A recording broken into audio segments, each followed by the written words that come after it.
Dismantling for transport. All models can be disassembled for transport in the car. Remove the 4 quick release pins and place the seat in a lowest position. Replace the quick release pins.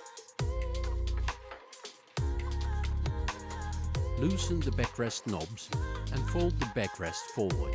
Optionally, the backrest can also be turned around so that the bulge points forwards, downwards. Tighten the knobs again. Lift the armrests out of the holders.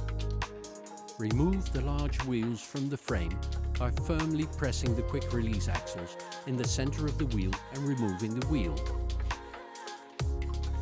Remove the axles from the wheel. Thanks for watching. For more information, visit lagooni.com.